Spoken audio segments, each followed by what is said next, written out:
പുതിയ UDF സർക്കാർ അധികാരമേറ്റ സാഹചര്യത്തിൽ 3 ചെയിനിൽ കർഷകർക്ക് പട്ടയം കിട്ടുമെന്ന പ്രതീക്ഷയിൽ തന്നെയാണ് ഒന്നാം പിണറായി സർക്കാർ 7 ചെയിനിൽ പട്ടയം നൽകിയിട്ട് 3 ചെയിനിലെ കർഷകരെ വഞ്ചിച്ചു. തെരഞ്ഞെടുപ്പിൽ വാഗ്ദാനം നൽകി രണ്ടാം പിണറായി സർക്കാർ വാഗ്ദാനം ലംഘിച്ചു. UDF സർക്കാർ പട്ടയ പ്രശ്നം പരിഹരിക്കുമെന്ന പ്രതീക്ഷയിലാണ് അയ്യപ്പൻകോവിൽ ഉപ്പുതറ പഞ്ചായത്തിലെ 3 ചെയിനിലെ കർഷകർ.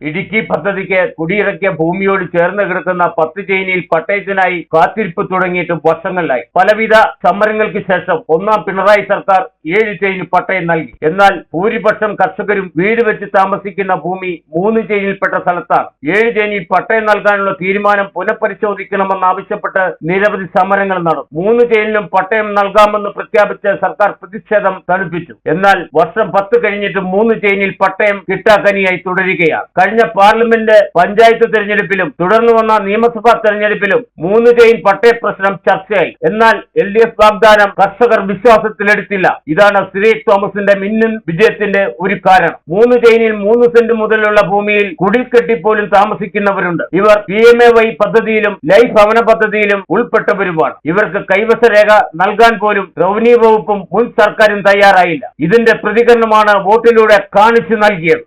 ബാക്കി 3 ചങ്ങലയ്ക്ക് പട്ടയം കൊടുക്കണം എന്ന് പറഞ്ഞു. അത് അന്ന് തരാമെന്നൊക്കെ വ്യാമോഹം പറഞ്ഞു. അതിനുവേണ്ടി പണം പിരിച്ചു. അങ്ങനെ ഒത്തിരിയേറെ സങ്കീർണമായ പ്രശ്നങ്ങളുണ്ടായെങ്കിലും 7 ചങ്ങലയ്ക്ക് പട്ടയം തന്നതിന് ശേഷം പിന്നീട് 3 ചങ്ങലയുടെ കാര്യത്തെപ്പറ്റി നാളിതുവരെ യാതൊരു അനക്കവുമില്ല.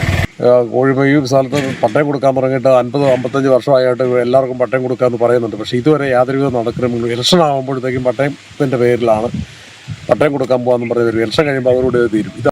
ഉപ്പുതറ, അയ്യപ്പൻകോവിൽ, കാഞ്ചിയാർ പഞ്ചായത്തുകളിലെ 3 ചെയിനിൽപ്പെട്ട കർഷകരാണ് പട്ടയത്തിനായുള്ള കാത്തിരിപ്പ് ഇപ്പോഴും തുടരുന്നത്. കൈവശ ഭൂമിക്ക് ഉടമസ്ഥാവകാശമില്ലാത്തതിനാൽ കുട്ടികളുടെ വിദ്യാഭ്യാസം, വിവാഹം ഉൾപ്പെടെയുള്ള കാര്യങ്ങൾ പ്രതിസന്ധിയിലാണ്. പട്ടയത്തിനായി ഓരോ പാർട്ടി ഓഫീസിന്റെ വാതിക്കലും ഓഫീസുകളിലും കയറിയിറങ്ങി കർഷകരുടെ നടുവോടി. നിലവിൽ ഭരണത്തിലേറിയ UDF സർക്കാർ 3 ചെയിനിൽ പട്ടയം നൽകുമെന്ന പ്രതീക്ഷയാണ് ഇപ്പോൾ കർഷകർക്കുള്ളത്.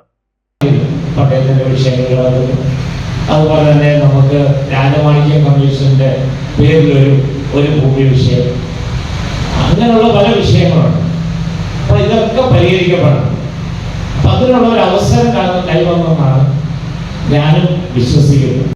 3 ചെയിനിൽ കർഷകർക്ക് നൽകിയ വാഗ്ദാനം അടിയന്തരമായി നടപ്പിലാക്കുമെന്നാണ് കർഷകർ വിശ്വസിക്കുന്നത്. നൽകിയ വാഗ്ദാനം പാലിച്ചു തുടങ്ങിയ സർക്കാർ 3 ചെയിൻ കർഷകരോടും വാഗ്ദാനം പാലിക്കുമെന്ന് തന്നെയാണ് വിശ്വസിക്കുന്നത്. Idukki vision news, Upputhara.